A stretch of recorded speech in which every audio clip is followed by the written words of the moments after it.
Hey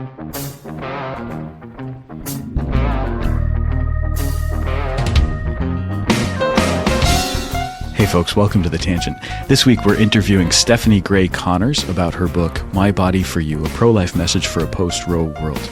Just so you know, during this episode we touch on some topics that are a little bit sensitive. And so while we try to touch on them in a very kind and compassionate way, some of what we're talking about might not exactly be suitable for younger listeners. And so if you've got kids in the car, this might be a good time to just hit pause and pick up this podcast a little bit later. Enjoy the episode. My name is Matt Sperrazza. I'm Father Sam Kachuba, and today on The Tangent, we're joined by Stephanie Gray Connors. Stephanie, welcome to The Tangent. Thank you, Father. It's a joy to be on. It's so good to have you here. Stephanie, you are a pro-life speaker, pro-life witness, pro-life apologist. Tell us a little bit about just your background in the pro-life movement and the work that you've been doing. Sure. So I was really raised in the pro-life movement. One of my parents' stories is that when my mom was pregnant, she thinks it was either my sister or me, but she's pretty sure it was with me back in 1980 in Vancouver, Canada. I now live in the States, but Dr. Bernard Nathanson, one of the big leaders in the pro-abortion movement at its origins, who had ultimately converted first to becoming pro-life, and then even though he was abortionist, he converted to pro-life and then converted to Catholicism. He came to Vancouver, Canada in around 1980, and my mom waddled in very pregnant and was so convicted by his presentation that she and my dad decided they really wanted to get involved in the pro-life movement. So when I was born a few months later and they moved to a smaller town, they got involved in the pro-life society, the pregnancy center locally. My mom was a nurse. She volunteered at the pregnancy center. So I grew up amidst all of that, going to centers when my mom would counsel clients. I would play with fetal models and doodle on letterhead. When her clients would give birth, I'd go to the hospital with her. And so I very much grew up in that environment. And then in my first year of university, a speaker, also from the States, came to Canada, a man named Scott Klusendorf, and he said, there's more people working full-time to kill babies than there are working full-time to save them. And I remember hearing those words and being really convicted that God was calling me to work full-time to save babies. So fast forward a few years, I finished my degree and I went into full-time pro-life ministry, which I did for over 2 decades and still consider to do to a degree now, although I'm a busy mom as well. Yeah. Mm-hmm. Wow. Now, this work that you've done in promoting the cause of human life, it takes you all over the place. It's taking you all over the world. I was looking at just the list of places that you've spoken, the list of people who you've debated. What have you found in your decades doing this work to be the most effective, tool, the most effective argument? What's the most important thing? Great question. Well, on one hand, it's hard to pick just one thing per se because we come up against so much, and each individual that we will engage, whether I've done it formally in debating abortion doctors or informally in debating college students in front of a pro-life exhibit, each person is unique and they carry their own hurts and wounds. And I often would teach people in my training that we have to look at the various pro-life strategies and approaches like being tools in a toolbox. And the great art is to know which tool to pick at the right moment. You know, if you have a nail, then you need to look for the hammer. But if you have a screw, then you need to look for the screwdriver.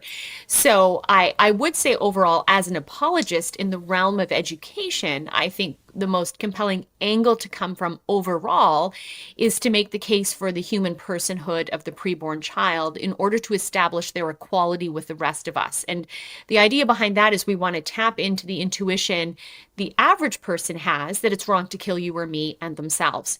And then all we want to do is show how the preborn child is equal to you or me and that person in order to say, well, therefore we should give protections to the preborn as you and I have protections as well.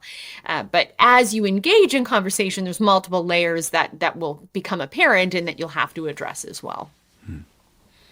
Is there in your experience, right? And I know you say everyone carries their own particular wounds, but is there a wound that you find is really common amongst pro-choice, like advocates, that you've had to kind of dismantle an argument several times?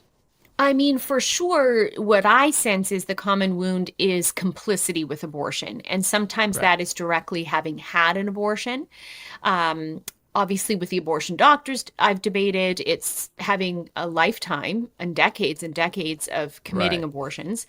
And then there is those who have permitted it by driving a friend or a family member to a clinic, have been silent when they should have spoken up. And it is the unresolved guilt that often puts up the emotional block and wall that prevents the person from being open to the intellectual reasoning that I'm trying to present through apologetics because of the emotional hangup. And so I have found over time, not not that I should eliminate the intellectual approach that I take, but I need to supplement it with a compassionate curiosity where I ask questions like, I'm curious, where did your passion come from?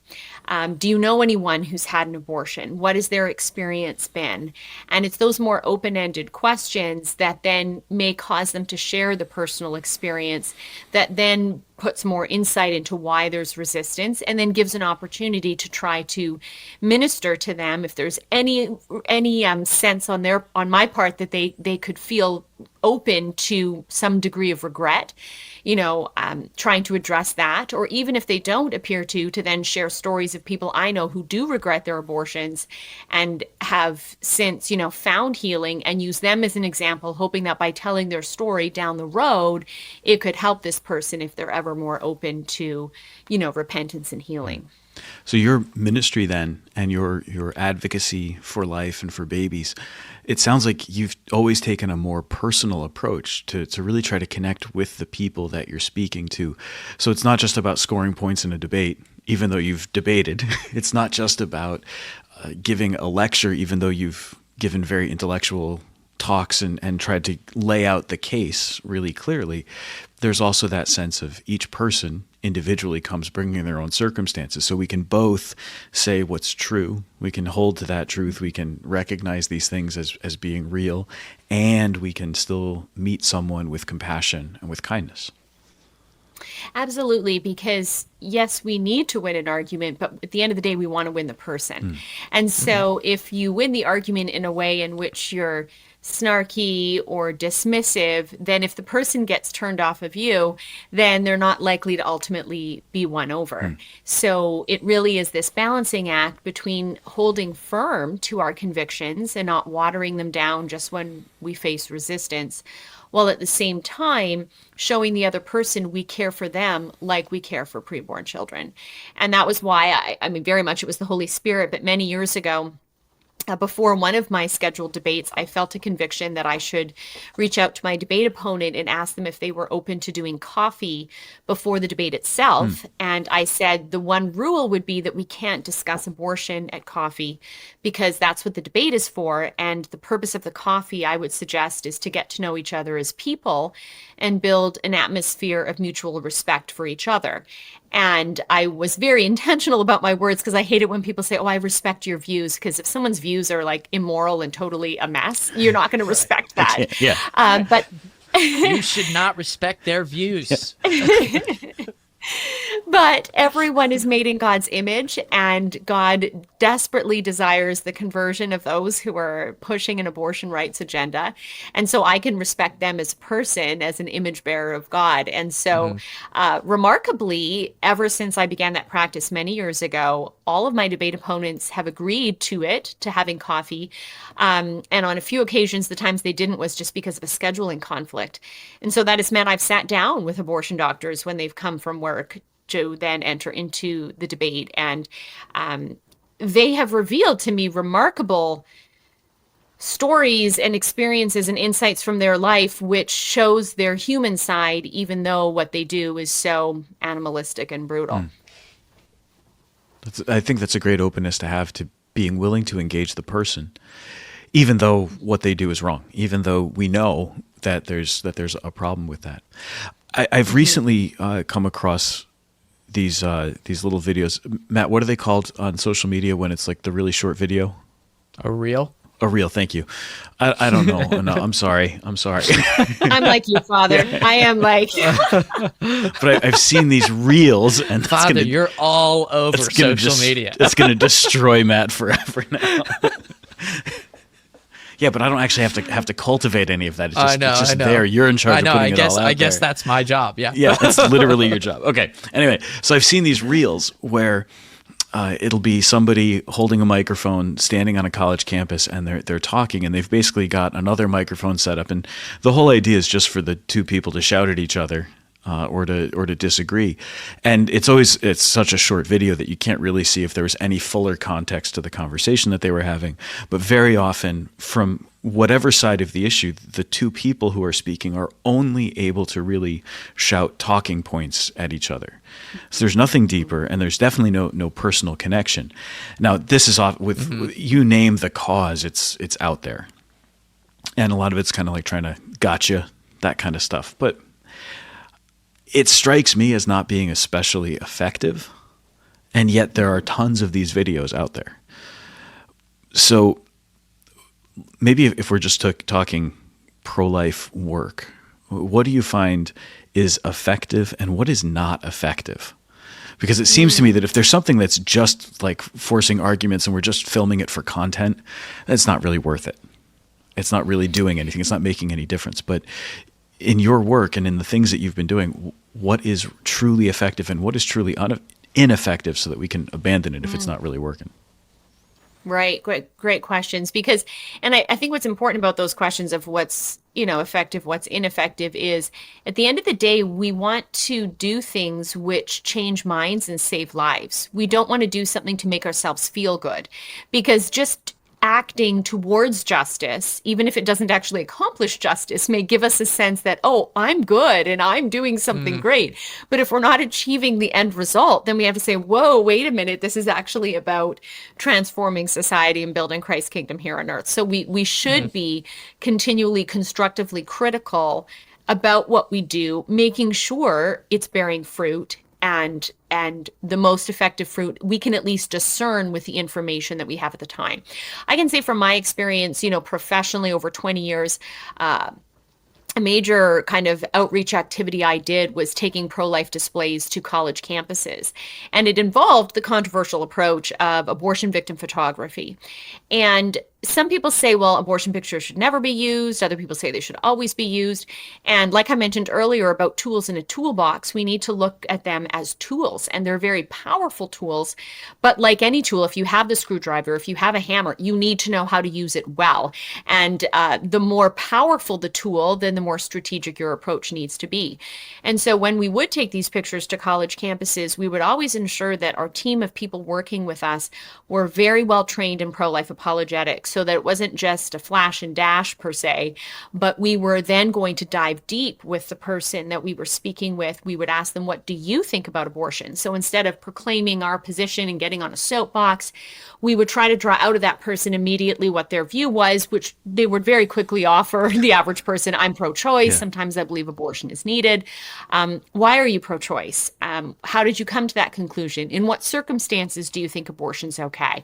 And then that question would then lead them to expand their view, or share their view rather even more. And so, not only were our team members trained then in how to handle those conversations intellectually, but how to also minister to the wounded as people would then start to reveal. And I mean, the number of people that I've met on college campuses who were victims of rape, who were victims of child molestation, who had abortions, came from broken homes, grew up on food stamps. I mean, the list is endless, and the number of people I can't even keep track of, because there were so many people that revealed their wounds to me. But that's because I was trained, as the team was, to communicate very sensitively and Socratically, where we're asking more questions than making declarative statements. And so I saw profound transformations occur, sometimes in the moment. Not that the person after an hour and a half would leave saying, I'm 100% against abortion like you, but their disposition had transformed from being hostile and angry at the beginning to calm and pensive at the end. And then there had also been occasions over the years where a year or two later, upon returning to that campus, we would run into a student who we'd spoken with, the couple years prior, and they then mentioned they were had a profound conversion, or years later they would email Really? us. I remember once a partner organization that I had worked with received an email from someone, I think 7 years after he had protested the display. And he had been involved pretty much in all the New Age occult stuff.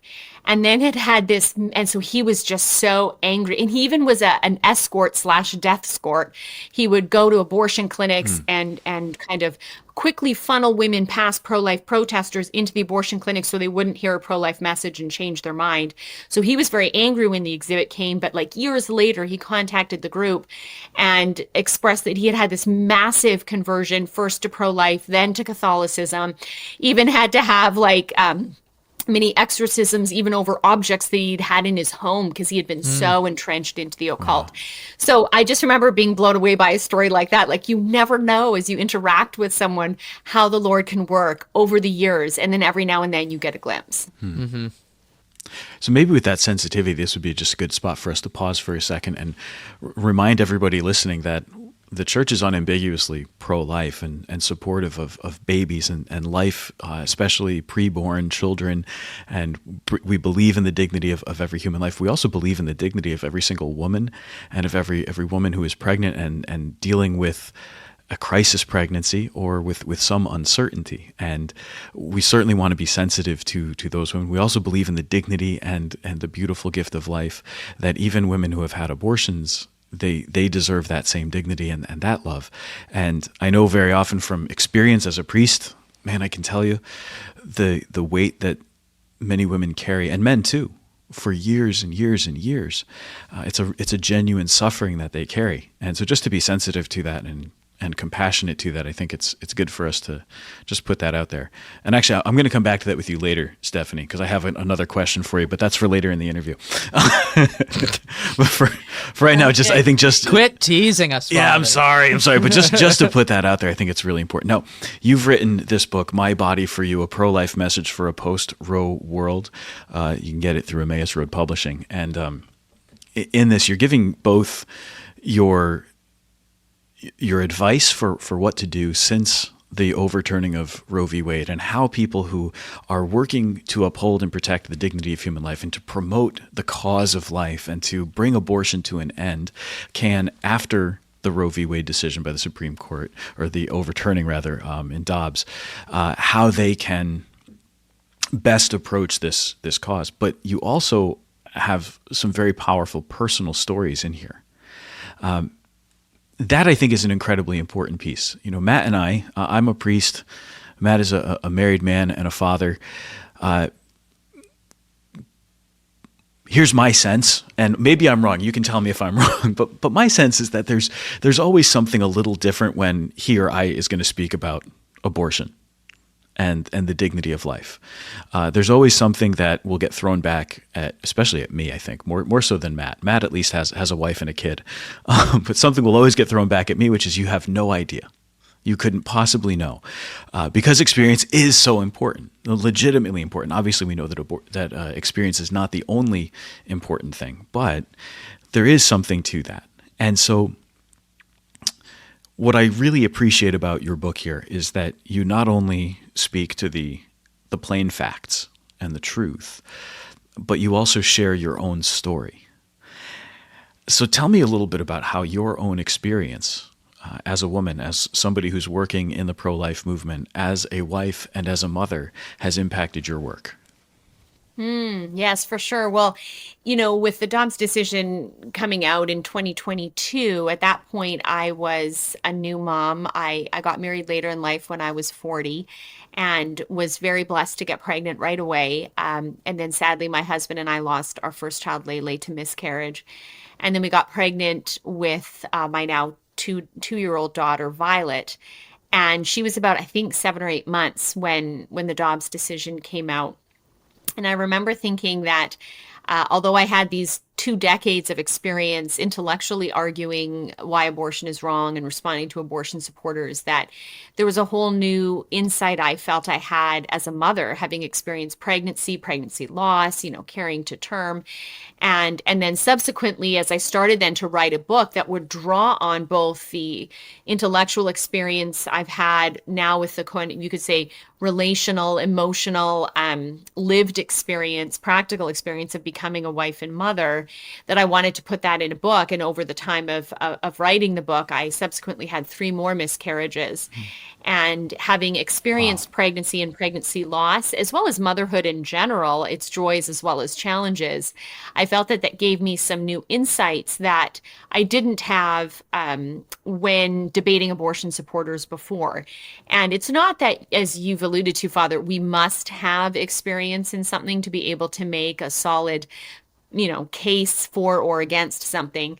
I think, one of the wisest minds and individuals who had just incredible insight on human sexuality was St. John Paul II, who was a celibate. Right. So he didn't have the experience of marital sexual experience, and yet his insights on what it means to be male and female and to be in the communion of persons of a marital relationship and marital embrace is profound. So I knew that and know that you don't need to experience becoming a mother or a father to be able to reasonably and winsomely argue against abortion, that there's some additional insight and ability to connect with others that does come along with experience. And so I've found, as I even, on another book I've written about infertility and the ethics of in vitro fertilization, at the time I wrote the book, I lost only 1 child, and I was recently interviewed by someone doing a story on infertility. And of course, my position is consistent with the church that IVF is not ethical. And when she interviewed me, she said, you've had a miscarriage, but you've also had a child that's come to term. Some people might say, well, at the end of the day, you lucked out, you still got what you wanted. And I was like, actually, I've lost 3 more babies since then. So so and then suddenly she was like, oh my goodness, I'm so sorry. And so there's an ability that through our sufferings and through our experiences that we can build a bridge and connect to others. Yeah, I think there are so many people who are suffering, and I wonder sometimes how much of the argument in favor of abortion is not really in favor of abortion itself, but is coming from that place of real suffering or a desire to alleviate the suffering that is visible. Because we can look around and see people in crisis situations or in situations where their life is one of suffering, and we want to alleviate that. Yeah. Yes. Yeah. Go ahead, Matt. I think that's a piece of it, Father, but I don't know. I don't think it's the whole piece of it. I agree. It's not the whole thing. You're right. I don't know that you would get those videos of people yelling at each other in the airport. Right. Just from out of that place. Although maybe, right? I mean, because it is obviously like a true suffering, Yeah. But sorry, I didn't mean to interrupt you. No, but you're right though. It's not the whole thing, but there's a piece of it that's there. One of the things that, especially the earlier chapters of your book here, Stephanie, that I think is very moving is that your argument in favor of the dignity of life and the gift of life, while you never shy away from making the connection with the Catholic faith, you're also very clear that to be pro-life is not exclusively something religious. In other words, this is something that we can come to by the use of reason. We can come to in our humanity. We can understand the dignity of human life from a scientific perspective, from a medical perspective. It's not just a religious doctrine. And so this is not purely something that is, well, because I'm religious, I have to say this, although I think that's true also because we're religious, because we believe we have to say these things. Talk to me about engaging with a secular audience, with a non-Catholic audience, and explaining the reasons why human life in the womb is worthy of protection, even without using religious reasoning. Yeah, so that's one of the points I make in the book is that for a good portion of my professional career, I was in very secular environments, speaking at Google headquarters or speaking on secular college campuses, debating abortion doctors in front of medical students. And the audiences there, some of whom may have had religious members in them, there were people of different faiths or no faiths also in attendance. And so it became the question of, how do I communicate a message in a short window of time that can nonetheless convince them abortion is wrong? And so I think a case can be made using science, philosophy, and human rights doctrines to show that preborn children ought to be protected, because scientifically, the medical community has established that preborn children are human because their parents are, and they're alive at fertilization because they're growing. And that although they're smaller, less developed, and more dependent, in the early stages of pregnancy, a newborn child in comparison to an adult is smaller, less developed, and more dependent.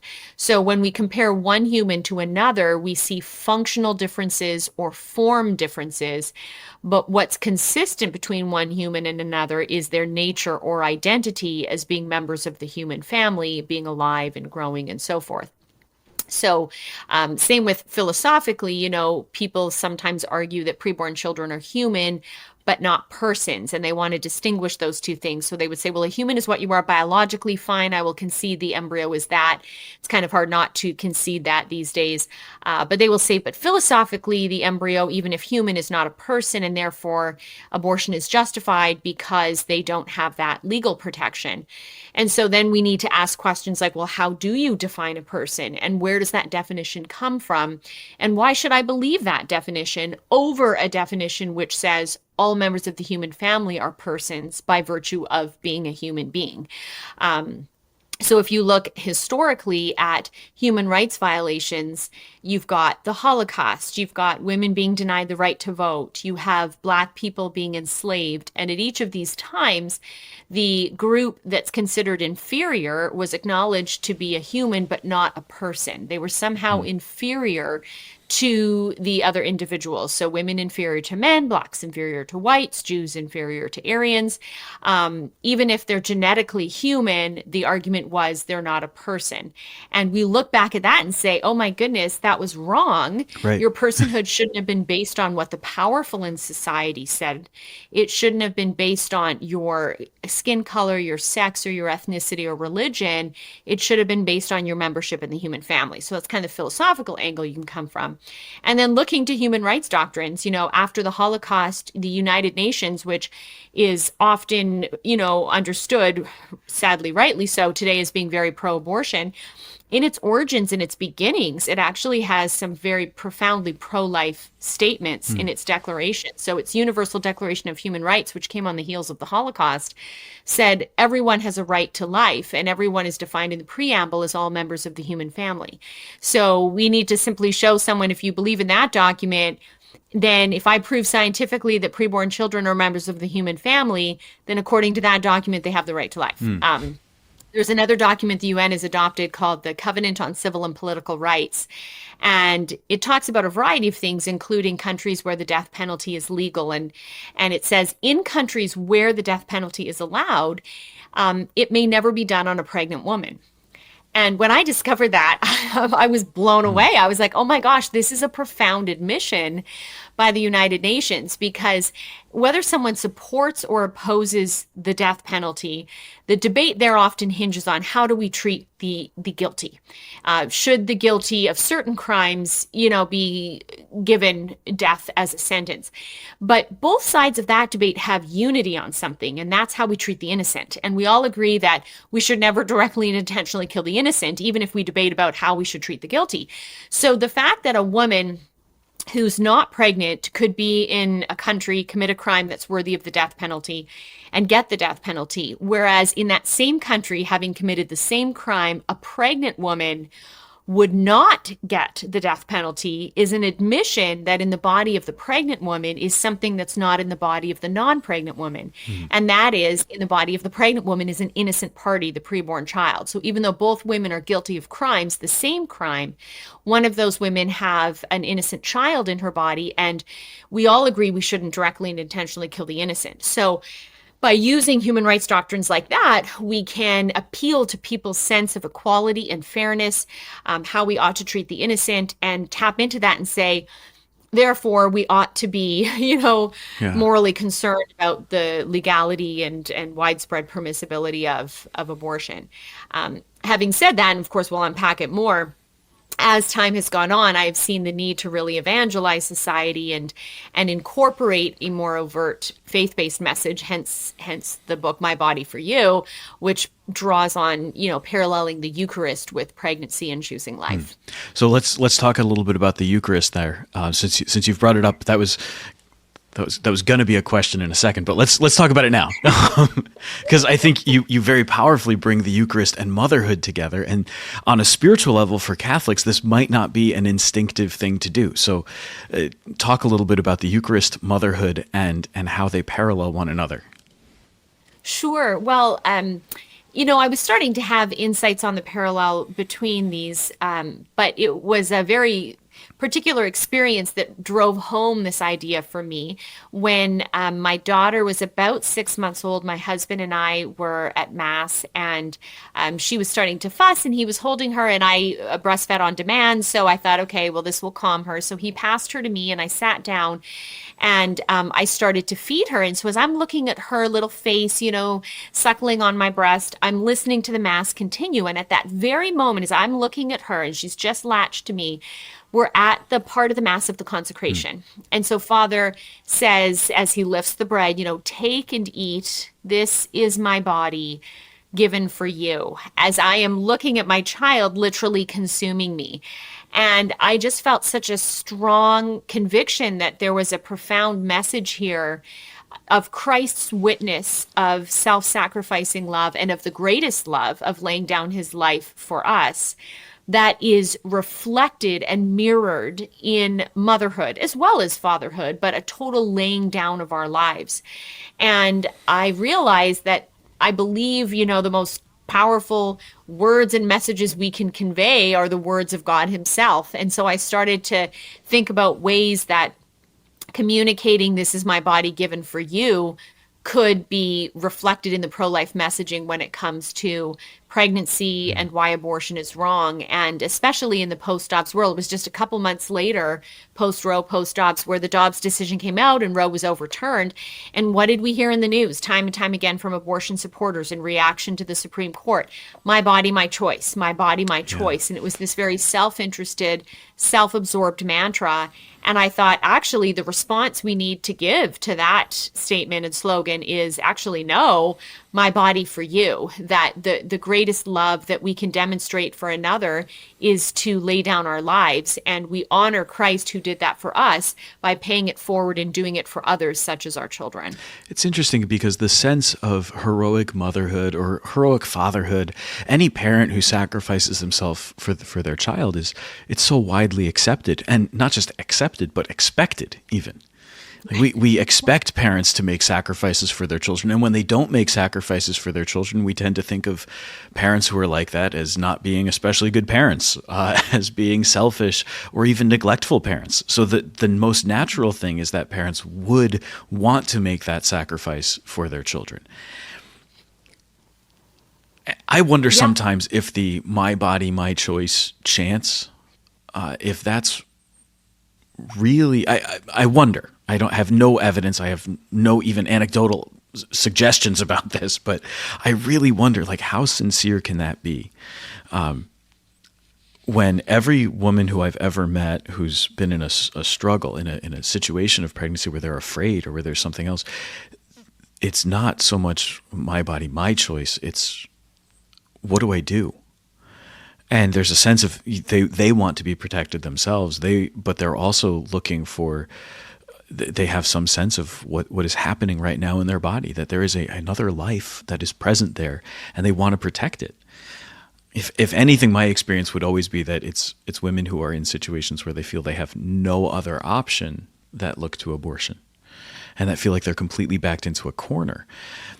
And so I've always felt like the "my body, my choice" chant just doesn't resonate. Now, maybe that's because I'm a man and I'll never have to get pregnant or anything, but something about it, I don't know. Maybe it's because in my experience talking with women, that's never been the reason that they've been pro-choice. Is it true that so you said, Father, that it's most common with women who feel backed into a corner. Is that true statistically? I don't know. Stephanie? I'm asking Stephanie. Yeah. I'm not asking you. That's a good Father. point. You probably shouldn't. I'm not the expert on this one. So I think when you look at the statistics for why women abort in terms of the reasons given, they kind of have that big category of the majority seem to be the socioeconomic or lack of support. And I think the mantra of my body, my choice is a reaction to having chosen abortion.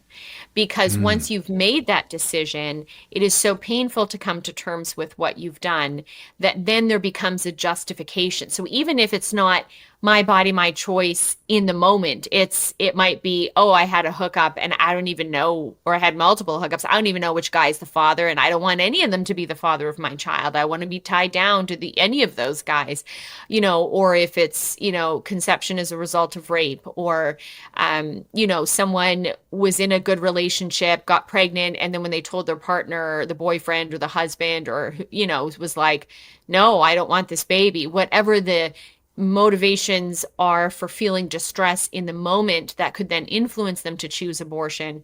What we often hear is the mantra of my body, my choice, once the choice for abortion has been made, when they don't seek out and receive the pro-life help that is out there, which is out there in great numbers. And some women do receive that help, but some women find that in this quick fix culture, abortion's going to be the faster solution and the immediate fix because I'll no longer be pregnant. Whereas receiving the help of a pregnancy care center or a religious order like the Sisters of Life is going to necessitate continuing with the pregnancy and then either placing a child for adoption, which has its own emotional challenges and difficulties, or parenting the child, which is a lifetime commitment. As a single mom, that's not going to be easy. And so because the long-term reality is more challenging to consider in the moment, even though down the road, when you look back, would be more fulfilling and life-giving than that quick fix of abortion. A lot of people, even if they could have support, are choosing abortion, and then they have to justify what they've done. And I think that's when we hear the mantra of my body, my choice come out. Yeah. I think if it wasn't for the fact that I was already biologically, theologically, philosophically convicted that life begins at conception and needs to be protected in the womb, it would have been my first experience helping with a Rachel's Vineyard retreat, my first experience spending time with the Sisters of Life and helping them with one of their hope and healing retreats and talking to women who had had abortions, men who had been parties to the abortion. Those stories by itself and alone would have been enough to make me pro-life, to say I never want to see a woman suffer this ever again.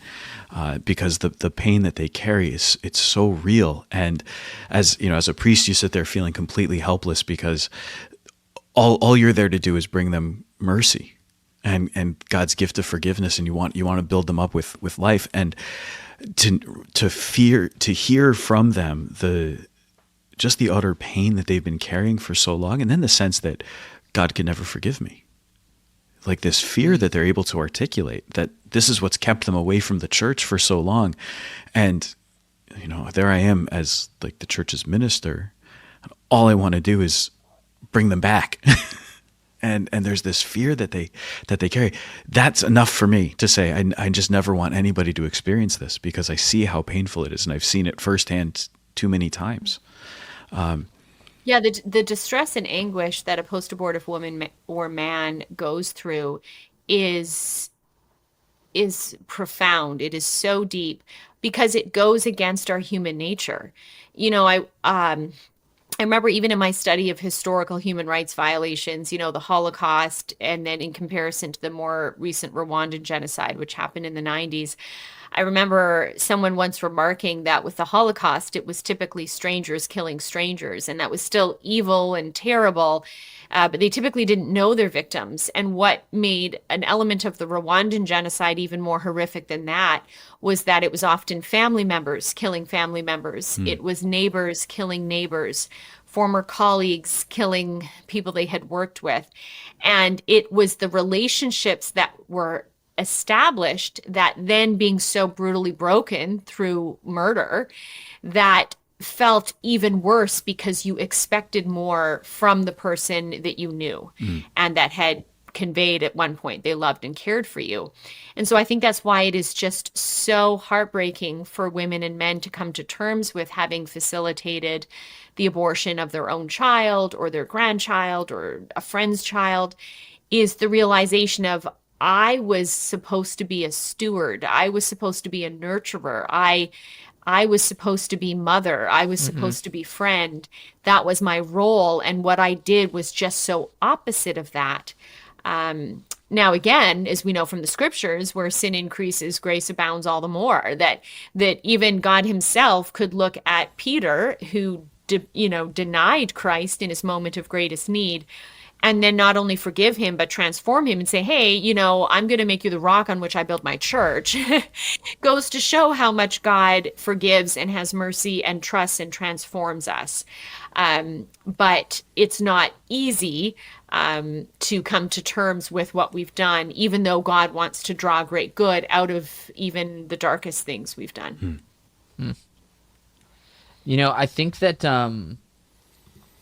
I think that for Catholics, and maybe I should throw the caveat in and just say, just me. It's easy to stand back, as like I'm not super involved in pro-life ministry, and look at either those who have gotten an abortion, or even just generally speaking, the pro-choice community, and look at them and with a lot of judgment. And so I guess my question is, what's your advice for someone who again is not super involved, and the answer might just be get a little bit involved, but who's not super involved in about how to approach this topic, because it's easy to just basically point and go shame. It's so easy to do that, and it's obviously the wrong thing to do. Right. But yeah, how do you start? Yeah, I think, one of the best places to start is to change our perspective on who we ought to be focusing on. And instead of thinking, I need to direct judgment towards those who are guilty of involvement with abortion, we need to remember we need to lend our voices to those who are victims of abortion to try to prevent their victimization from happening. So to think less, even though we will be engaging the people who are promoting abortion and have supported abortion and done abortions, will be engaging them, is to realize I ought to get involved for the sake of those who cannot defend themselves. And that reminds me actually of a time I was participating in one of the pro-life exhibits I talked about earlier. And my team members and I were comparing abortion to historical atrocities like the Rwandan Genocide. And we were acknowledging, look, between every human rights violation, there always are differences. There's never one violation that's identical to another. But there are similarities which, if we can identify and learn from, could help us stop repeating history if that history is really bad. And so one of the points we were making is that at the time of the Rwandan Genocide, the victim group, the Tutsis, were deemed to be inferior. They were called things like cockroaches. And while abortion is happening, preborn children are deemed to be inferior. They've been called things like parasites. I've debated abortion supporters who've called preborn children parasites. And so if it was wrong historically, our point was it's wrong presently. And so as I was making this visual message and engaging people verbally who were passing by, a woman stopped to talk with me and happened to be from Rwanda. And she shared with me that most of her family had been killed in the genocide. And the only reason she survived was she managed to flee the country before the most intense days of the genocide had broken out. And I remember suddenly becoming very self-conscious, standing next to this comparison, because I was now meeting someone who'd lost so many loved ones to such brutality. And I thought, does she agree with what I'm saying, or is she offended by what I'm doing? And I thought, well, rather than wonder and just assume, why don't I ask her? And so I asked the question. I said, how do you feel about this message here? And she had seen the image, but almost like a glanced at it. So she kind of stepped back and she just stared at the juxtaposition that we had on display in silence for about 30 seconds. And then when she finally responded to what she was looking at, she pointed to the picture of the aborted child. And she said, that's worse, because at least my family could try to run away. And I remember just being awestruck by her insight. And it wasn't that in any way she was thinking what happened to her relatives was okay, but she was recognizing that when you have a victim group that is so totally vulnerable that they can't run away, they can't raise their voices, they can't defend themselves, they are entirely weak, that it makes an attack on them all the more horrific. And so for someone who's wondering, okay, why should I get involved in anything? To not think so much about the abortion supporters we might be debating, but to think about the babies that can't run away, that can't raise their voices. And even in that Silent Scream movie that Dr. Bernard Nathanson made decades ago, that former abortionist I mentioned in talking about my own story, the silent scream was called that because when he did an ultrasound of an abortion, he saw the baby's mouth open up as though the baby was screaming as the abortion instrument was tugging at the child's limbs. But it was called the silent scream because that scream, even if the physiology of the body of the mouth opened up, nothing could be heard. And so these children are so totally innocent and so totally vulnerable. We need to raise our voices because of that and for them, and make that our motivation, which then gives us a more right ordered perspective, I think, as we talk to abortion supporters. Amen. And it's a call to be humble, right? To rid yourself of your own pride. Right, because that would be what would stand in the way, and I'm speaking personally, right? In that, like, this. I mean, admittedly, going into this conversation, I knew, and even reading your book, it makes me angry, and it should make me angry because it's an atrocity, right? Like, the fact that the potential victim of the Rwandan genocide looks at the abortion victim and says that's worse. That shows how bad this is. But it's prideful of me almost. I mean, maybe it's not, Father, you're the priest, but it's prideful of me to approach this situation and say, well, I'm so angry I can't do anything. I'm so angry I shouldn't read this book. I'm so angry I can't pray outside Planned Parenthood. I can't control myself. I will get too angry. And so it's kind of, it's almost like that. I mean, I'm a physical parent, but a spiritual parent to these young children, insofar as, well, like, take yourself down a notch, and humble yourself and go through that pain for them. Yeah. Like, Matt, humble yourself enough to read Stephanie's book. Come on, it's not that hard. I didn't read none of it. I said I was angry while I was reading it. Not in your words. It's great, but this is something that this is something, right? Like, in just full transparency, that my wife is really feels very, very passionate about this topic, and I've had my fair share of that, not really debates with friends about this topic.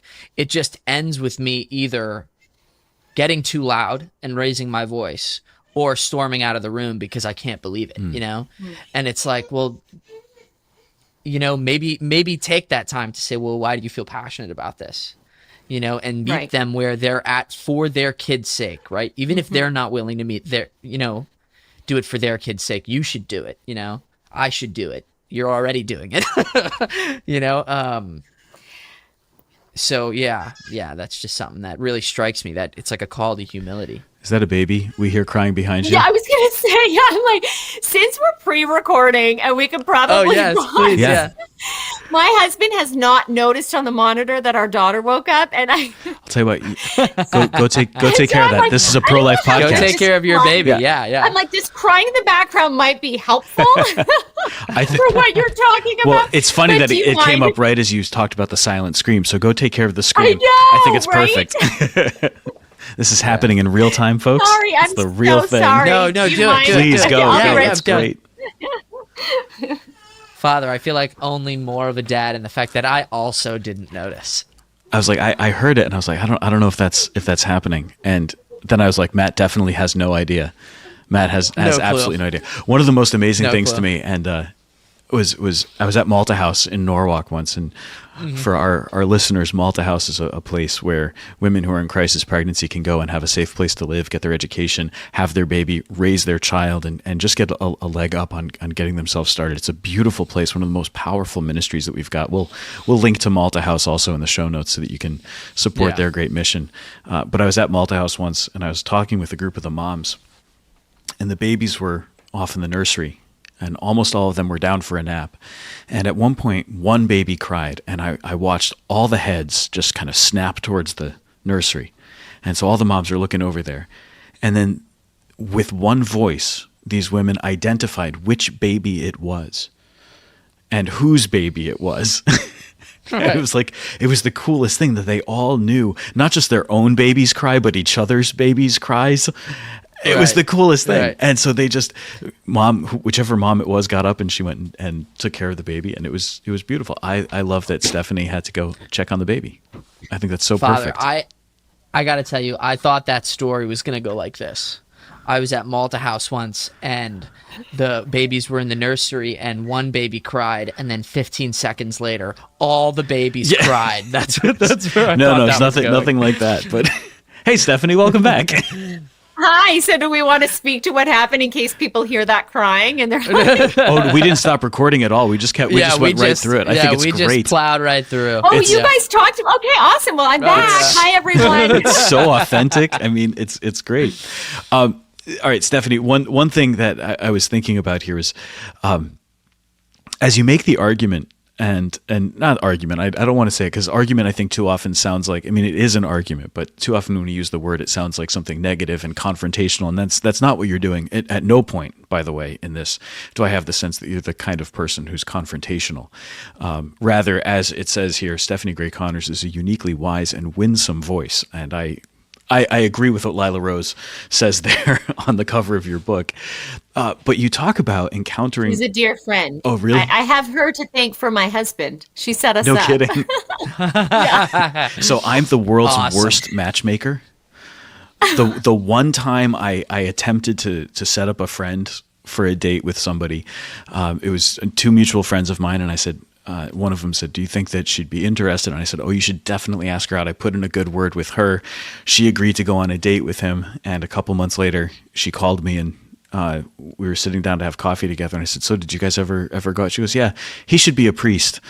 And he's not a priest. They're both now married to other people, and everything's great. But I'm a terrible matchmaker is the moral of that story.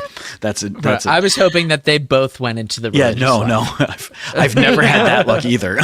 Where I attempted. Right, yeah. That would be the other great stroke of luck. That would be fantastic. yeah. No, you talk about the dignity of the human person, the gift of life, and the need for that very vulnerable population to be taken care of. And so here we've got this very, very vulnerable victim group, the unborn, who need that protection. One of the arguments, and perhaps the one that gets the most traction in the world, is what happens in the case of rape or sexual assault. What happens when this has happened when a woman has been a victim. This is not something that she's chosen for herself. This is not a loving relationship that she's in. This is rather she's been victimized by assault. And I think the hearts of many people are moved with compassion for the victim, this woman, to want to try to protect her. But you have some really important things, I think, to say, even to women who have been victims of rape and sexual assault. Mm-hmm. Yeah, we certainly need to acknowledge that what has happened to them is vile and it's an evil, and there needs to be justice done. The question is, who has committed the injustice for whom we need to, make things right in response to. And the injustice is the committer of the injustice is not the preborn child. The preborn child is a victim like the rape victim is a victim. The person who's committed injustice is the person who did the assault. And we then need to ask ourselves a question. Would it be fair to give the death penalty to the innocent child, a consequence we as a society don't even give to the guilty party that has committed the injustice? So by responding with abortion, we're doing something stronger to one of the victim groups, the preborn child, than we even give to the rapist himself. I think another point we need to make is to draw on, we've talked about the power of story and personal experience, to draw on the stories of people who have been victims of sexual assault and carried to term, because their witness is more powerful than any words that I could share as to how it is possible to do the right thing, even when it's really, really hard, even when it comes at personal sacrifice. And one of the stories I really think is just so powerful in the world of people who have been victims of sexual assault and carried to term is the story of Liana Robelito.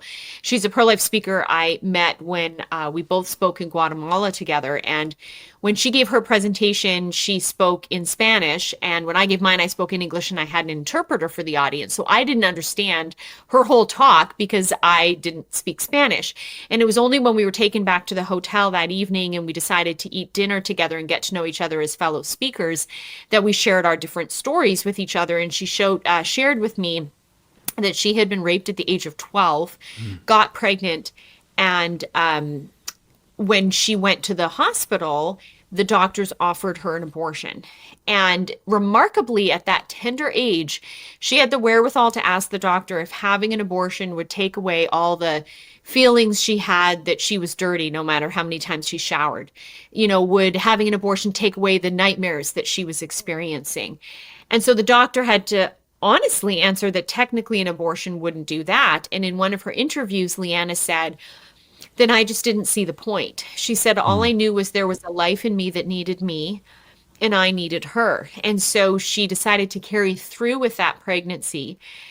And in her testimony, one of the things she shares is that the trauma of the sexual assault was so intense, understandably, that she struggled with suicidal ideation. And she said the only reason she didn't act out on killing herself was because she was pregnant. And she knew that if she committed suicide, it wouldn't just kill her life, it would kill the baby's life. And she didn't want to end the child's life. And so when she shared this with me, I remember exactly what she said. She looked me in the eye and she said, Stephanie, I saved my daughter's life, but she saved mine. And it's hearing someone who's been through such injustice and brutal treatment who nonetheless can have such a beautiful, right-ordered, self-sacrificing perspective that inspires me to want to proclaim that message, but knowing that when she proclaims it, it's all the more powerful. So I think we need to remember that when someone has been a victim of sexual assault, they should never have gotten pregnant because they should never have been sexually assaulted. But we can't undo the past. We are incapable of going back in history and making something be undone that had occurred before. Right. So once the rape victim is pregnant, the child is already in her body. So therefore the question becomes, do we bring the child out dead or alive? Because either way, at some point, the child needs to come out. But to bring the child out dead would be to commit another injustice, to inflict homicide on an innocent party, as opposed to bring the child out alive. And either the mother want to raise the child in the case of Liana, or might choose that it would be too difficult for her emotionally to raise a child conceived that way, and then opt for placing the child for adoption, which I mentioned in my book is the story of Ryan Baumberger, a friend of mine who's also a pro-life speaker. And he's a phenomenal speaker, very inspiring, but he was conceived in rape. And his mother, his biological mother, the rape victim, chose adoption. And then remarkably, the family that adopted Ryan, the mother, his adoptive mother, had grown up in an orphanage back in the day. I think it was in Pennsylvania, where they had like a home for children that didn't have homes. And when she was a young girl, she looked out the window one night and said, God, if if you help me get out of this situation, I will help children that have been like me. And so she and her husband, so she eventually grew up and met a lovely man. And she and her husband, I think, had 3 or 4 of their own biological children and adopted like 10 kids, including Ryan. And Ryan, now an adult, has gotten married and adopted children of his own. And so the greatest way he has honored his biological mother, who, through her choice to carry to term after pregnancy from rape, she essentially lived out, "This is my body given for you." He's honoring that self-sacrificing love of her by giving of his own life for the pro-life movement, for the children he adopted, and saying, "This is my body given for you." Powerful. Oh, that's powerful. Yeah. As we're looking at these issues surrounding abortion, we realize that it's a more and more complicated issue. Once upon a time, the main argument was it's not really a human being, but science and our understanding of biology has just so blown that out of the water that even the staunchest pro-choice person would not claim that the child in the womb is just a clump of cells or anything, as once upon a time they did. That was the argument. Like when I was a kid, that's what you would hear from people, and that we're talking about abortion was whether or not it was really a human life. But we know scientifically when human life begins, and so that's no longer the question.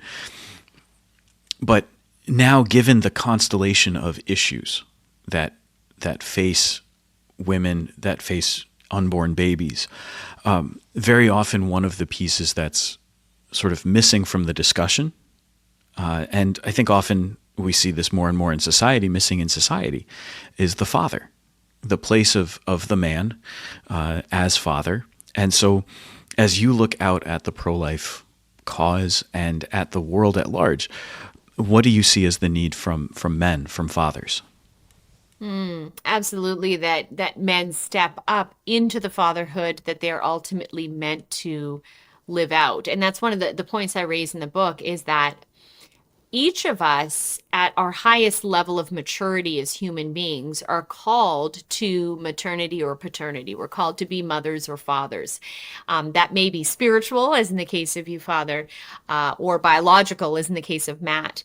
But the point is that we are all called to give of ourselves and to nurture another and help sustain the life of another and to protect and to provide. And so all too often, the abortion debate, we have people who have opted for abortion because men have not protected and provided for their preborn children, or the women that are the mothers of those preborn children, whether they're girlfriends or their wives, or even fathers having failed their own daughters who are in a crisis pregnancy. And so that's why in the book, one of the things I reference is a beautiful letter, really booklet form, that was written by now retired Bishop Thomas Olmsted from the Diocese of Phoenix, called "Into the Breach." It's so good. And it's just this, it's so It's so good. solid. It's just this beautiful reflection on what it means to be man and what it means to be husband and what it means to be father. Yeah. And he has been a spiritual father to me. I met him years ago through my pro-life work and stayed in touch with him. And ultimately, actually, he presided over the wedding of my husband and I. Oh, cool. But he is just a dear, dear holy man. And when I think of all the men that I've ever met who most are like Jesus to me, if I think, like, what would Jesus have been like, if I was interacting with him, Bishop Olmsted always comes to mind. That he is a man who, when you're in his presence, it's truly remarkable, because you look at his career as a bishop, he was very firm and unwavering, and where he saw injustice, he always spoke out against it, but also was profoundly humble, meek, gentle, sensitive. And I also remember too going to events where I was speaking. And often as a speaker, when you're with fellow speakers, you're like, you've got a lot of other things that you have to do when you're not at your event. So often you'll get away when you're not speaking, and you'll go to your room and you'll be writing when you need to write or responding to an email. But you're not always engaged in being an audience member of the other speakers, because you're there to be a speaker and then you've got other work you need to do. And I remember always being blown away by the fact that Bishop Olmsted always stayed fully present at an event he was at and like sat in the front row or close to it and just took in the messages of the other people. So here was this, here is this spiritual giant who knows so much, who could expound so much to so many. And yet he had this humble attitude of, what can I learn from this speaker today? How can I carve out time to listen to this message? And so I just on so many occasions have been deeply moved by him. So I would highly encourage your listeners to read, if they haven't already, Into the Breach, to really get a strong sense of what it means to live out parenthood, particularly fatherhood. And that's what's so needed in our society. Amen. Yeah, and I agree wholeheartedly with Into the Breach being required reading. It's fantastic. I just looked it up. Don't worry. Good. We're going to link to it in the show notes. It's great. I had this experience once several years back. I was with the Sisters of Life at their house. They have a house here in the Diocese of Bridgeport, their retreat house, and I was there for something, and they had a group of the women from one of their holy respite houses. And the holy respite houses that the Sisters of Life run are for women who have had a baby or maybe are pregnant and need a place where they can stay. It provides a place. So we kind of go beyond. And actually, maybe you can comment on this notion too, that the pro-life movement is only about up to birth, that the pro-life movement doesn't care about children after they're born. We're going to come back to that in a second. But anyway, the sisters are there, and they had one of the moms, and she's holding her baby, and the mom had handed the baby to the sister, and sister, I remember, turned and looked at me, and she said, "Hey, Father, here." And she hands me the baby. So I'm holding the baby, and this little boy kind of looks at me, and his eyes get real big, and he's got this very confused look on his face. And his mom said, "He's never been held by a man before." Because from the time that he was born, her doctor at labor was for the delivery was a woman. She had been living with the Sisters of Life, and so it was only women who had ever been in his presence, really, other than, I think he was baptized, and it was a CFR friar who had baptized him but didn't hold him for the baptism, like mom held him for the baptism. And so I was the first man to ever hold this baby, and he was like 6 months, 7 months old. And it was the craziest idea to me that could happen. Anyway, so I really see that need for men to step up, and what a powerful need it is. But let's go back to that idea that the pro-life movement only cares about children until they're born. It's just a pro-birth movement. It's not anything else. Now, you and I talking to each other right now, we know that that's not true. But how do we respond to that claim? Yeah, I mean, I think we need to get practical and share the stories of people or organizations that go beyond birth to show that there is so much that's happening. And that's one of the things I wanted to feature in my book. Like the Sisters of Life, I write about how much they do not only during pregnancy, but after. Women can live in these homes of respite in the convents with them for a considerable amount of time with their children before moving out, because what the sisters want to do is really not just give a woman a fish, but teach her to fish. And so they want to spend that time helping her really flourish in her maternity and to be able to provide for her child and make sure that when she moves out on her own, that she is well equipped and still in touch, with the sisters even beyond that. I also cite examples of people I've met in the movement just time and again. The number of people that I know that have personally adopted children or fostered children. I remember once being at an event at a pregnancy center. It was I can't remember, it was like a Midwest state, and I was brought in as the keynote speaker. And at the dinner time, I was just sitting next to one of the women that works at the pregnancy center. And she was this young woman in her 20s who was not married, had never been married. And she had fostered, I think at her age in her 20s, over 20 children. Wow. And she was adopting, I think she had adopted, was the process of adopting like 2 or 3 of them. And here's this girl, a single woman, working at a pregnancy center and, fostering and adopting. Yeah, so she's just rolling in money too, because she's working at a crisis pregnancy center, a nonprofit. Man. Wow. Yeah. So there are so many people that I've met. I remember once meeting an evangelical pastor of a very large, one of these mega churches, as they're called. And it was the mission, he said, of his church to adopt or foster all the orphans in their community. And it wasn't just an idea, like they were practically developing programs within their church to connect their parishioners. I mean, I don't think Protestants say parishioners, but they're church members Yeah. to these children in need in their community. And people were responding, and they had whole support networks set up to help these families then in this time of transition and support. And so the number of people I've met like that. Also, a former colleague of mine, he and his wife adopted 3 children from China, all of whom were abandoned, whether on a street corner, at a fire hall. All had the little girls had very severe cleft palate that required surgeries. That because these American pro-lifers adopted them, they were able to give them access to the best medicine in the world through the United States. And these girls had multiple reconstructive surgeries, and now they're in their teens and early adulthood, and they're thriving, and they're beautiful musicians and very intelligent and compassionate and virtuous, and all because this pro-life couple was willing to adopt them. So the idea that pro-lifers don't care about life after birth, it can quickly be refuted with so Sure. many cases of people that show they do care. Yeah, and much like the Sisters of Life, who their ministry to women, and not only to women in the midst of the crisis, but well beyond that. If you go to a Sisters of Life mass where they're having their vows ceremonies, I don't know if you've ever been to one, Stephanie, but they're Not to the vow ceremony, but I've visited with the sisters, and they're amazing. Man, when you go to the vow ceremony, you expect it to be this very solemn occasion because sisters are making their solemn profession of vows, and it's just screaming babies everywhere. It's the most joyful and beautiful thing you'll ever see because they're packed and full of all these people who have benefited from the ministry of the Sisters of Life, which is very much a ministry of life. And so there's crying babies, and there's chaos and movement and everything. And half the time, like, the sisters themselves are like holding a baby. Nobody knows where the baby came from. There's just suddenly a baby, and the sisters got it. Okay, it's going to be fine. It's the most beautiful thing in the world. We have here in the Diocese of Bridgeport also, Matt and I were just talking about it when you got up to check on the baby. We have we have a place called Malta House of Good Counsel in Norwalk, and Malta House was founded precisely for that purpose. I remember years back talking to one of the founders, and he was saying that if we want to say that we're pro-life and that we don't want women to have abortions, we have to also give them the resources that are necessary so that they can make the choice for life.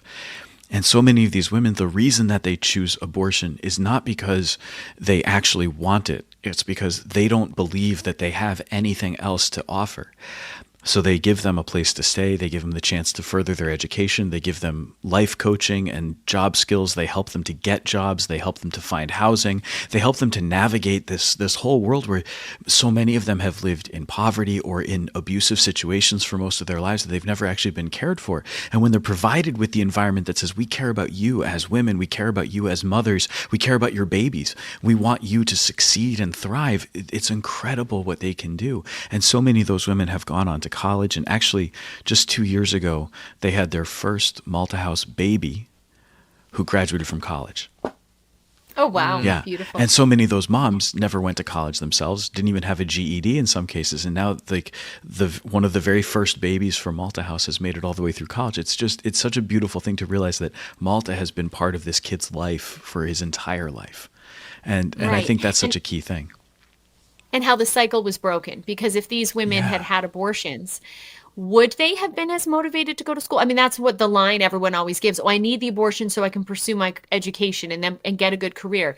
But would that be the case, or would they have stayed in that cycle of poverty and Right. stayed in the cycle of a broken family? But instead, it was the pregnancy where pro-lifers responded to with support that then helped the woman break free from the environment she'd once been in to create a new and better environment. And now you have a whole new cycle that's starting in the next generation that's flourishing in a way previous generations hadn't. Right, right. Yeah, and that cycle can be broken, thank God. It's possible to break that cycle, but it's going to take some work from all of us. So, Stephanie, as a pro-life witness, as a pro-life worker, as a mom, as a wife, you're doing all of this great stuff, and you're doing it, it seems, both with the church, because this is what the church teaches and does, but also very much you're doing this with your own sort of efforts and as your own apostolate. You've got loveunleasheslife.com and all of this work. What do you see as something that the church needs to do to support this kind of mission and this kind of ministry? What does the church need to provide? I think we need to ensure that our gatekeepers, which are our priests and our bishops, are acting with courage. And courage is not an absence of fear, but a will to do what's right in spite of your fears, which means being willing to preach more frequently from the pulpit about abortion.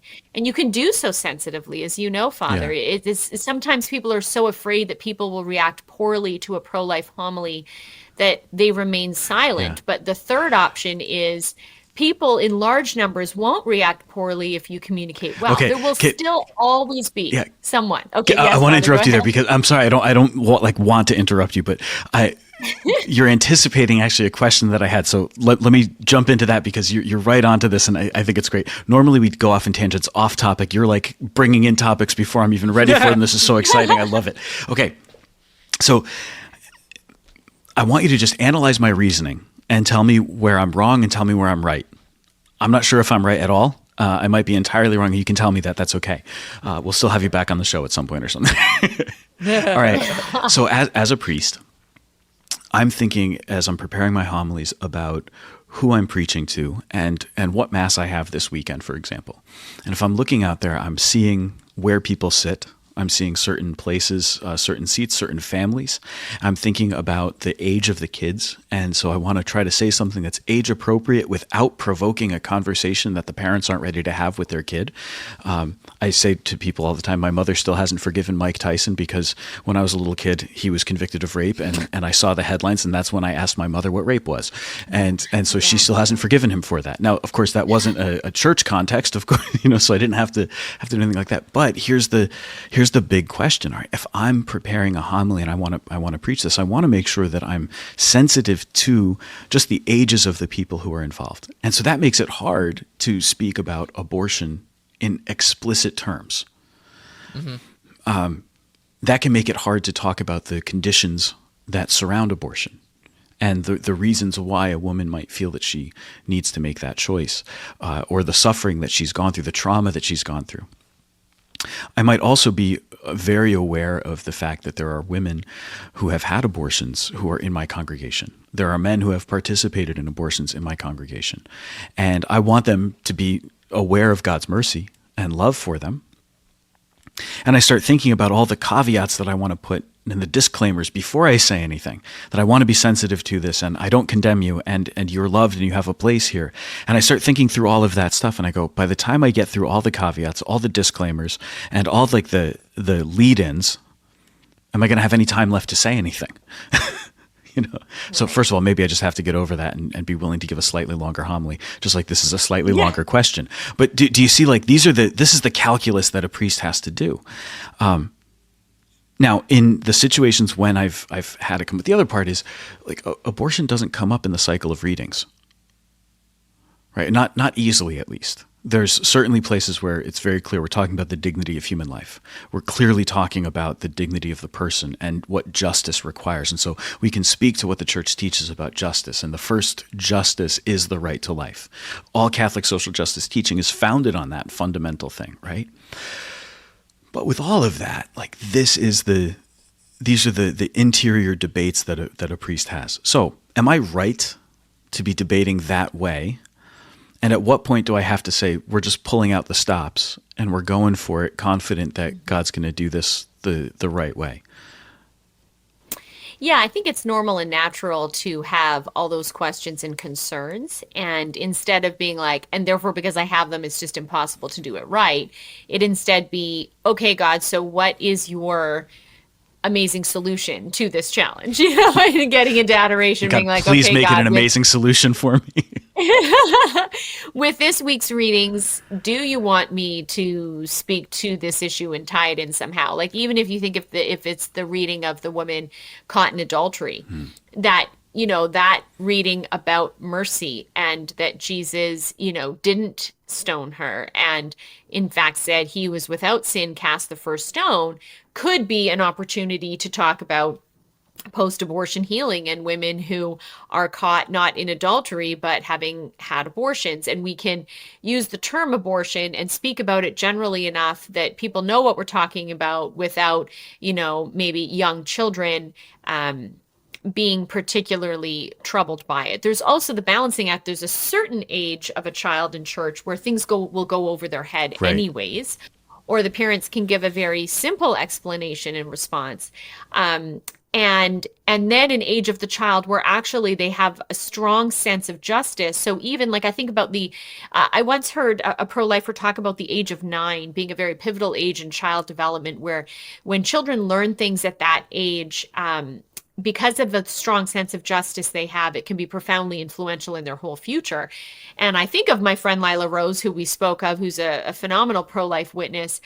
When she was 9 years old, she came across a pro-life book at her parents' house that had information about abortion, and I think it was even pictures of aborted children in it.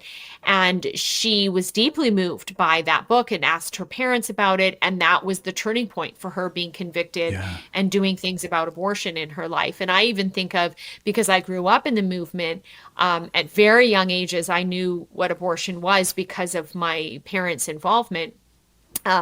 So it actually can be quite an opportunity for conviction. But like anything, it's how it's handled. And so I think through prayer and discernment, we have to realize we can't cover everything, but we can still cover something. There's a great quote. It's kind of a famous quote. We always forget who said it, but it was like, I am only one, but still I am one. I can't do everything, but still I can do something. And because I can't do everything, I won't refuse to do the something that I can do.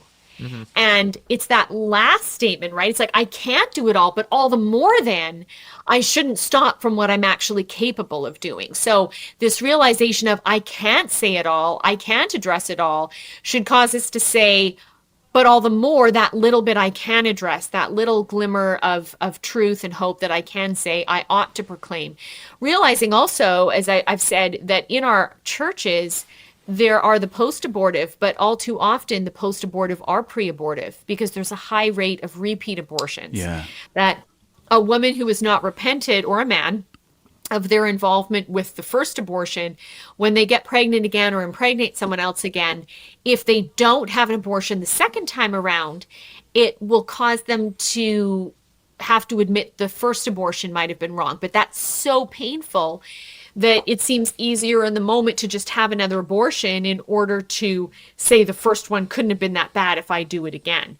And so then you get in a cycle of repeat abortion. So we need to view those in the pews who have had abortions, who need to hear about God's mercy, as being candidates for actually having another abortion. And our desire should be to stop it before it happens. So all I that to never say, thought I of think, that. I never Yeah, it's huge. thought I think about I like remember preventing the this in the stat is like future. 40 to 50% Wow. of abortions are repeat. So Wow. I mean, we're talking about large numbers Yeah. of people that, if they aren't healed, are going to cause more damage. So a healed post-abortive woman or man can do such good, but an unhealed post-abortive woman or man can do such evil. It's like an abortionist who commits one abortion.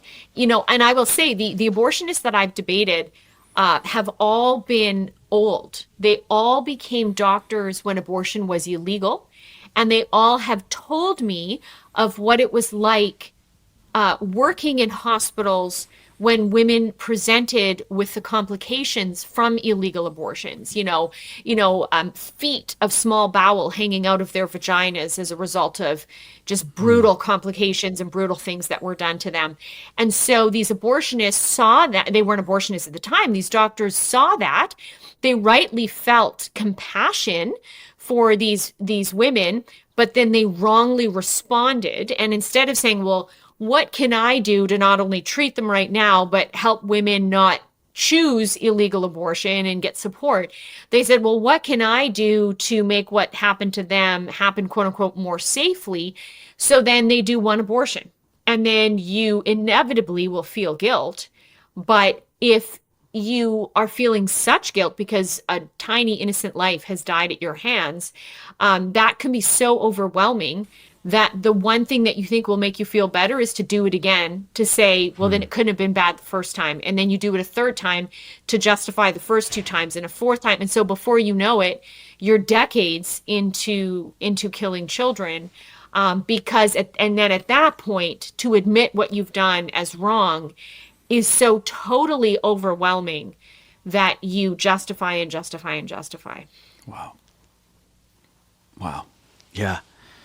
That's, I've never thought of it in terms of trying to prevent it from happening again to another person. That's a really helpful insight. Thank you.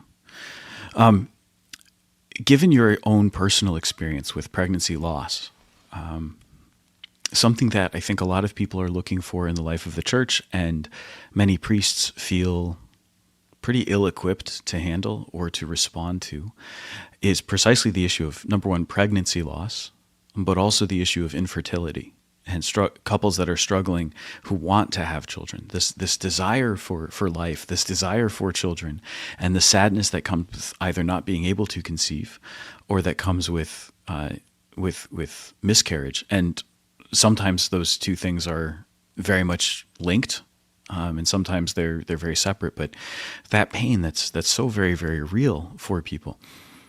How can the church respond? How can priests really step into that and walk with people in that pain? Yeah, I think the real key is to walk with and to remember the priest is father.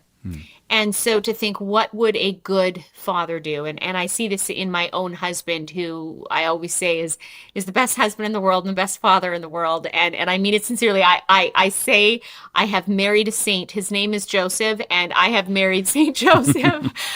He truly is an amazing man. But when I see him father our daughter, and when she can get upset, and she's strong-willed like her mother. And so she has a bit of a temper, and then I have a temper. And so when she's upset, I can get upset. My husband is so calm, and he's so soothing, and he can just knows how to sit with her, and talk through things sometimes later and not in the moment, because he's very aware. Look, her brain is just at this point firing off all kinds of things. So to realize, okay, when people in my church are suffering, how do I be a father to them? When their emotions are going crazy, how do I sit with them? How do I listen to them? How do I realize it's not just in one setting? Like my husband might not address something in the moment because he knows Violet is going to be more receptive when the emotions are less. To realize, if you're talking to a couple that have had a miscarriage, or that are struggling with infertility, or have had an abortion, to not look at it as one conversation, but to talk to them about how you want to have a subsequent conversation, so that the broader picture can be dealt with, but not always, right at that moment. And so then if you have multiple encounters with someone, those initial encounters can be not necessarily what we'd expect. I think of our own dear priest friend, Father Blake, who at one point was our pastor, and now he's studying, so he's not here anymore. But he was with us for 3 of our 4 losses. Wow. And I remember at one of our losses, we texted him, he immediately came to the house. And he's formerly opera trained. And in fact, he stores his piano at our house. I play, and I'm wanting to teach our daughter. And so he came over and sat down at his piano in our home, and he just played and sang.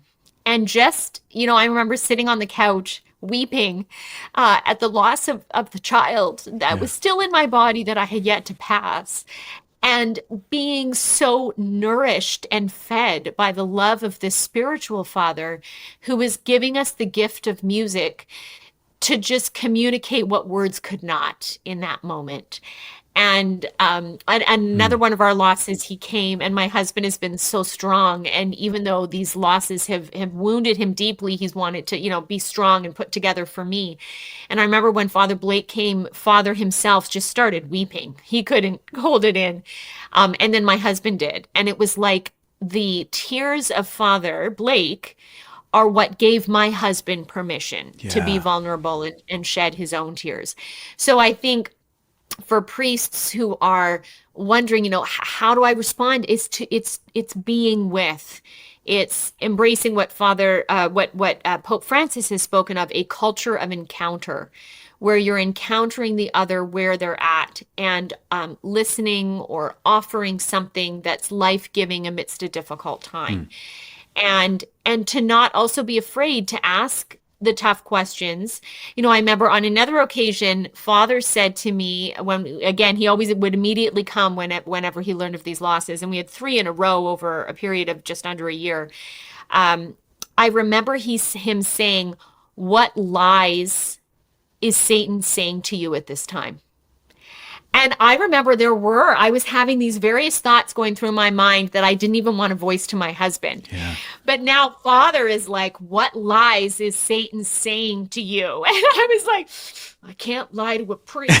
So, like, You'd be surprised, Stephanie. You'd be surprised what people can say to priests and get away with it. But then, I asked, my husband was there, but I asked him to come closer and hold my hand. And then I answered Father's question, in the presence of my husband and Father. But there was such a freedom that suddenly came out in being asked the question and answering the question. Also for our priest, therefore, to not be afraid. Therefore, when he asked what lies I was being told by Satan, to not be afraid to communicate truth, even if it's a hard truth. And so that's in the realm of infertility, where couples can be so broken up about either not being able to conceive or not being able to sustain a pregnancy. And so either way, there's no child in their arms at the end of the day, and they're grieving that. For the priest to stand firm that the desire they have for children is good, but that doesn't mean just any way of getting a child they're going to endorse, So to not cave and start to say, well, maybe if with certain parameters you did IVF by not making too many embryos, it would be okay, when really it wouldn't be okay, to understand that kidnapping is not an ethical way to achieve a child, and there are other ways we can achieve a child, like IVF, that aren't ethical either. And in our desire to minister to others and help others, to hold firm to the truth and not to waver or water down beliefs because they're hard to live through or to live out, but then to be able to provide people alternatives. So, there's in the world of infertility, there's the wonderful, world of restorative reproductive medicine, which is often called naprotechnology or there's the Creighton method in response to infertility and knowing your fertility. But I have a doctor, for example, that, tests me for progesterone. And because I've had low progesterone for 5 out of 6 pregnancies, I've been on progesterone, which has not kept all my babies alive because we've lost 4, but it's kept this one alive that I'm currently pregnant with. It's kept my 2-year-old daughter alive. So, and then our priest friend, Father Blake, because he has ministered to other couples with infertility or miscarriage experience, has encouraged them to talk to me.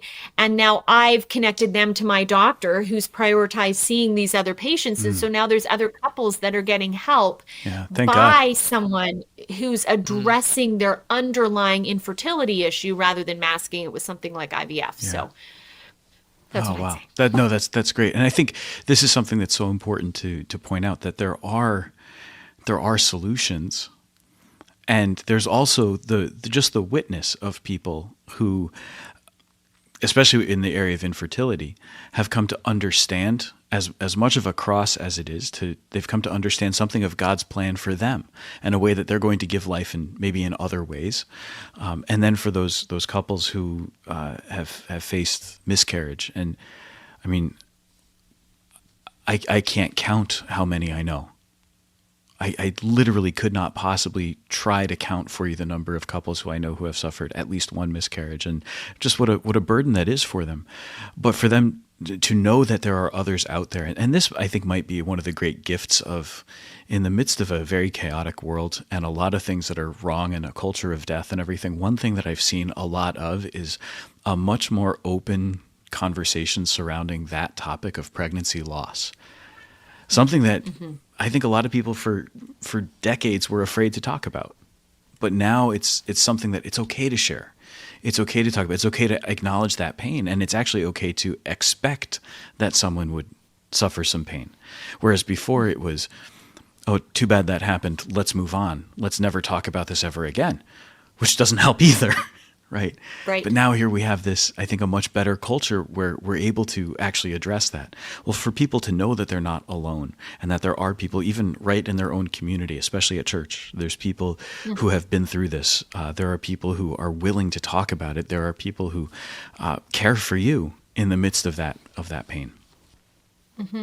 And when we're vulnerable, it breeds more vulnerability. So, obviously, people, in certain settings might not want to share too much, or to the degree that they've found healing might, if they're still struggling through something, it might not be the best time to share. But if they're in a place where they feel that sharing will benefit more the other party than themselves, so the sharing isn't a therapy session, but is to somehow breathe life into someone else through your own experience, that can be very life-giving. And so for myself, even long before I'd experienced miscarriage, so many people consulted me just as a pro-life speaker when they were miscarrying, wondering, what do we do? Like, do we bury what we've collected, Yeah. even though it was very early? So I'd already thought through a lot of this stuff before I was ever in that situation, so that when we lost our babies, we knew to baptize, we knew to preserve the blood, we knew to contact the church and have a funeral and a burial.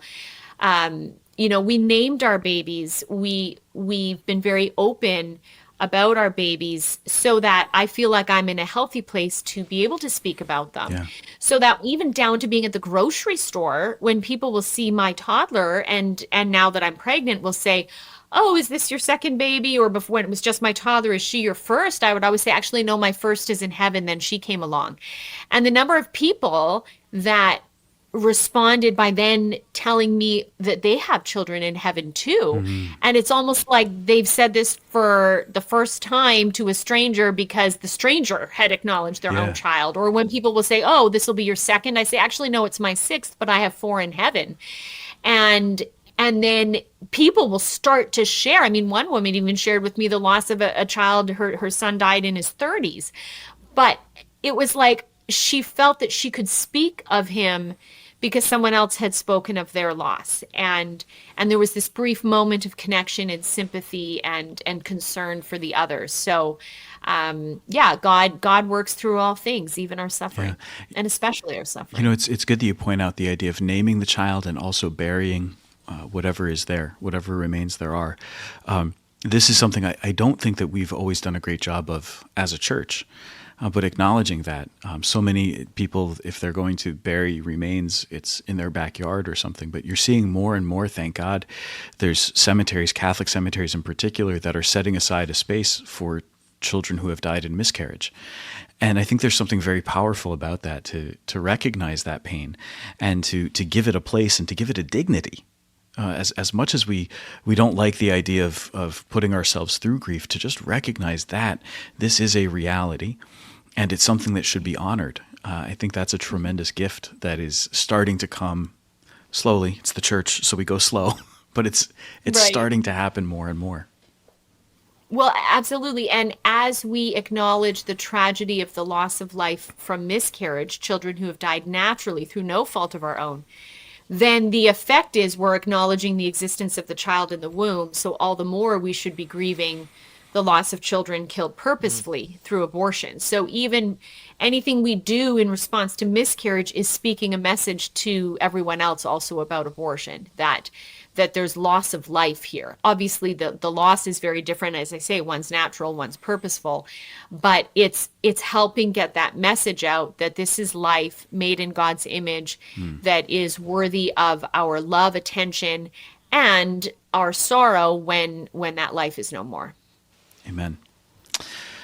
So, Stephanie, besides people should go out and buy My Body for You, a pro-life message for a post-Roe world, available through Emmaus Road Publishing at emmausroad.org, besides checking out your website, loveunleasheslife.com, last words.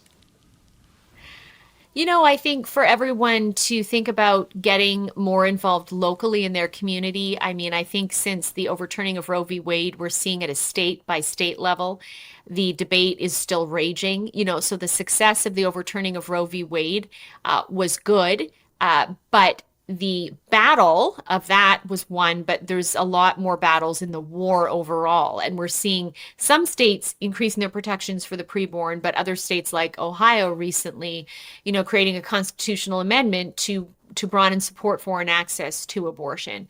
And so to remember, at a local level, we ought to be trying to make a difference, in our communities, supporting the local pregnancy care center, encouraging our pastors and priests to preach on the issue, being a source of education and information in our churches, being a source of healing. One of the things I write about in my book is a prayer service that I developed for aborted children, and how churches can just kind of take this template up and model it, and it be a source of healing for people who are working through that type of loss. So but certainly prayer is essential. This is a spiritual battle. We need to pray for the conversion of especially the abortion doctors and abortion rights movement, and for the protections of the children. But once we pray, then we need to act. And so, it's my hope that the book can be a way of further equipping and inspiring people to act well and engage wisely.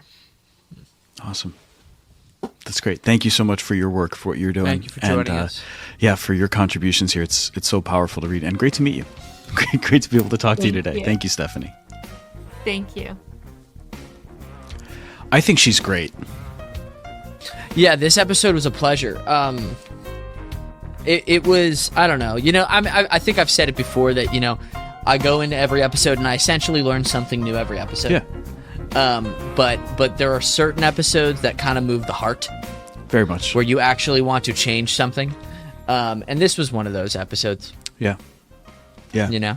I'm grateful to talk to her about this stuff because, I'll tell you, as a priest, it's hard sometimes to talk about these things and to know exactly what the line is. When am I supposed to say something? When do I need to let people come to me with the problem or with the concern? Right. And it can be hard to navigate that and to navigate it well. So it's great to hear from her and to get that perspective. I really like that she's willing to just say, Father, this is what you should be doing. Yeah. I need that. Yeah, no. It's fantastic. No. Yeah, and she's so clearly she's like the dynamic duo of, she's clearly incredibly intelligent. Her application of solid logic to this problem is so evident. Yeah. But also, she's clearly a very faithful woman who's super compassionate. And that, I don't know if it's an uncommon, duo to have, but I think it is. I think it is. I'll just say that. Well, I think it's uncommon. I think the compassionate side often gets hidden. If you're really good at doing something or communicating something one way, teaching something a particular way, logicking, that's not really a word, but like working through something. But we can use it. Yeah, why not? You might not be great at the more human touch, like the subtlety that needs to be kind of gentle and open. That's sometimes a hard balance to strike. She just strikes it so beautifully. And then her own witness, it's just as a mom, I loved before we started recording. She's like, I'm huge. Look at this. She's just talking about her own pregnancy and how, first of all, you just see the joy that she has. She's so excited about this baby that's coming. It's awesome. So folks, pray for Stephanie and her husband. They're expecting another baby. And it's 10 weeks away? Something like that. Yeah. I mean, she said did she say 29 weeks, she said?